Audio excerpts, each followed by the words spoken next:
Ya baik, Assalamualaikum warahmatullahi wabarakatuh. Perkenalkan nama saya Guliton Koya, NIM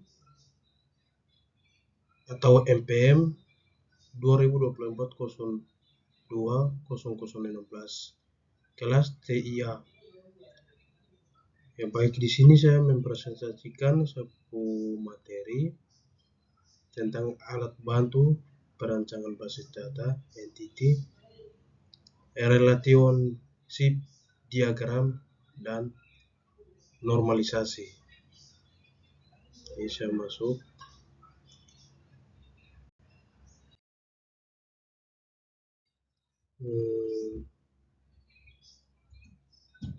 Bisa masuk ERD, Entity Relationship Diagram. Entity Relationship Diagram adalah diagram visual yang menggambarkan. Di sini yang poin utamanya tiga poin. Jadi satu entitas atau objek nyata. Objek nyata abstrak yang ingin kita simpan data. Dua, atribut karakteristik dari entitas. Tiga, relasi hubungan antara entitas. ERD digunakan untuk merancang struktur logis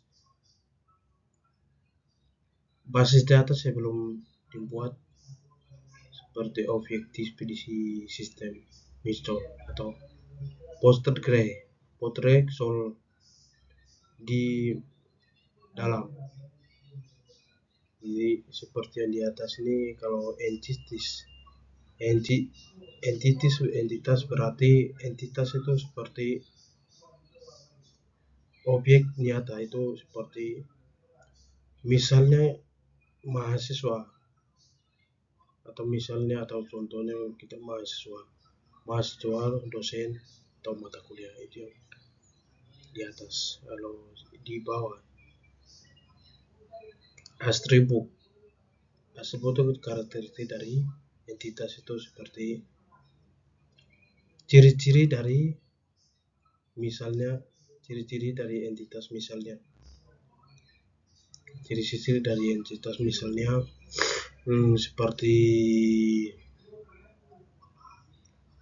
seperti mahasiswa punya NIM, nama, itu contoh sentral, dan lain sebagainya. Dan relasi berarti relasi itu hubungan antar entitas. Jadi entitas seperti yang di atas saya sudah dijelaskan, seperti mahasiswa ini mengambil mata kuliah, atau ya mahasiswa mendaftar atau mata kuliah. Jadi kita bisa jelaskan. Dan juga next, masuk.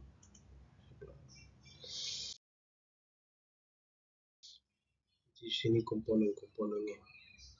ERD, komponen, entitas, atribut, itu primary key. Jadi di dalam kolom itu ada primary key, dan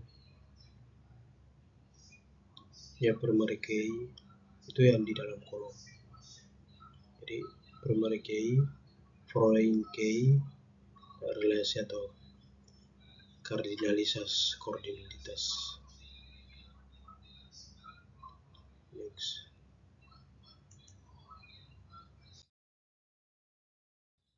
Jadi di atas saya ambil penjelasan singkat. Objek penting dalam sistem. Objek penting dalam sistem informasi data tentang entitas. Jadi kita seperti sudah jelaskan tadi itu, kita kasih informasi atau susun itu secara detail atau secara bagus, efektif.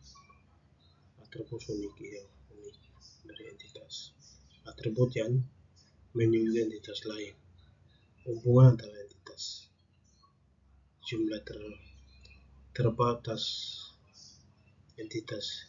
Jadi itu seperti kita sudah bikin kolom baru.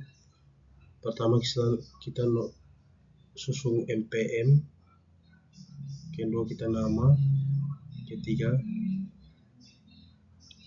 nama dosen, 4 nama mata kuliah, dan nilai. Seperti begitu kita. Itu susun yang rapi, sesuai dengan rapi, baru jumlah di bawah. Iya.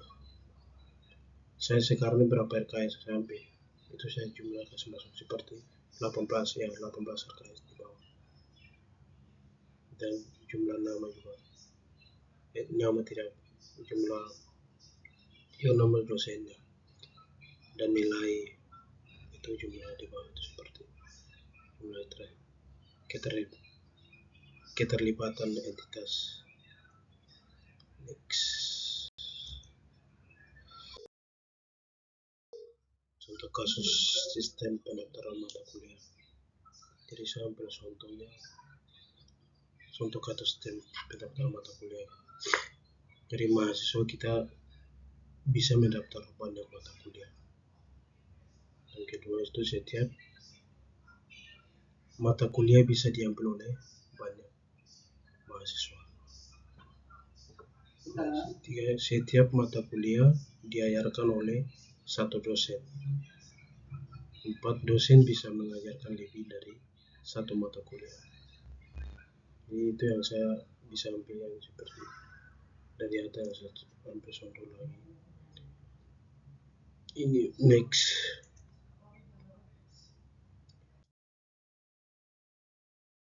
Definisi normalisasi.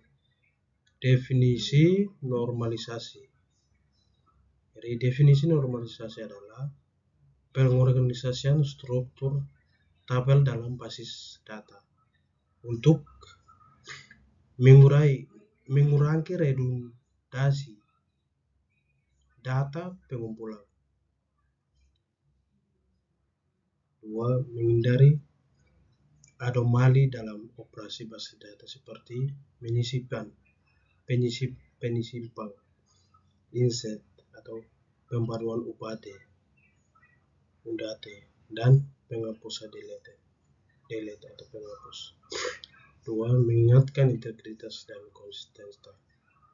konsistensi data.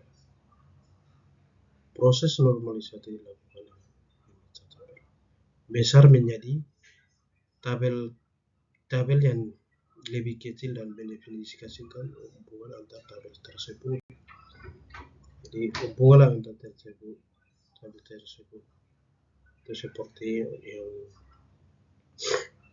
nanti kita masuk lagi di poin lagi. Ya.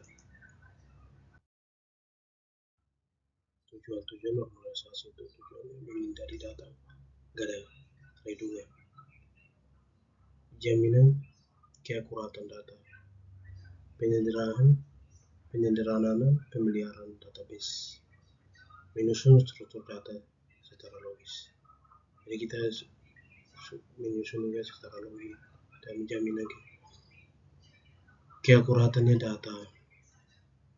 datanya yang seperti contoh saya susun data saya apa itu kita susun yang baik.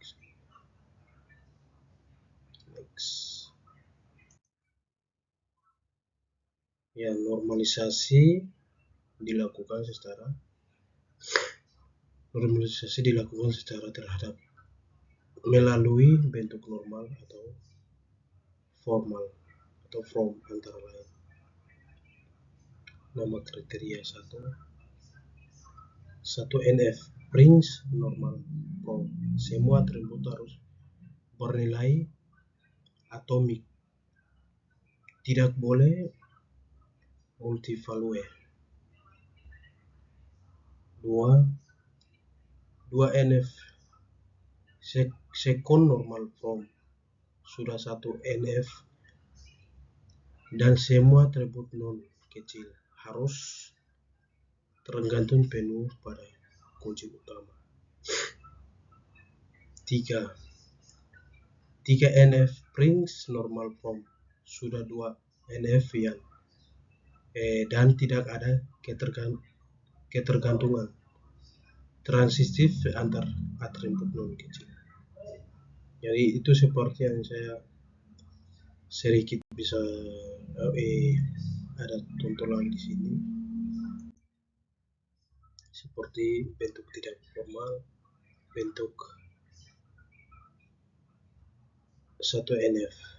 Jadi seperti contohnya saya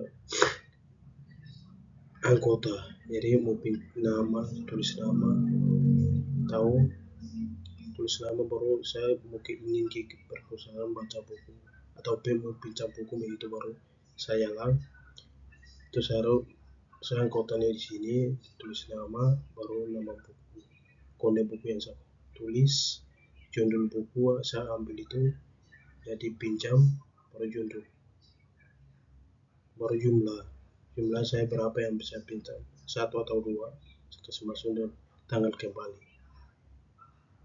Itu bentuk tidak formal. Dan bentuk 1NF itu sama juga seperti yang di sebelah. Jadi contoh lagi saya jelaskan sedikit lagi, seperti seperti mata kuliah NIM, misalnya mahasiswa punya data, nama, NIM, akademik, kode mata kuliah, nama mata kuliah, nilai, seperti begitu. Jadi kita bisa susun, bikin tabel di Excel, baru susun seperti begitu. Jadi itu yang saya bisa jelaskan.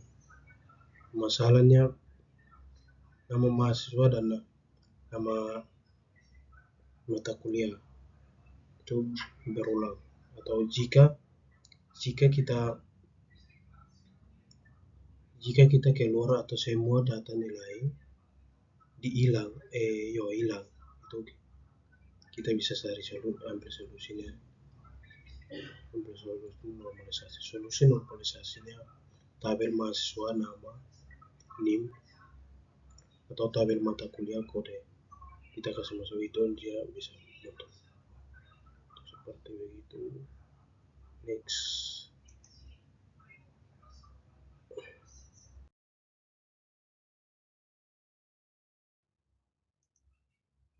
Sekian dan terima kasih. Assalamualaikum warahmatullahi wabarakatuh.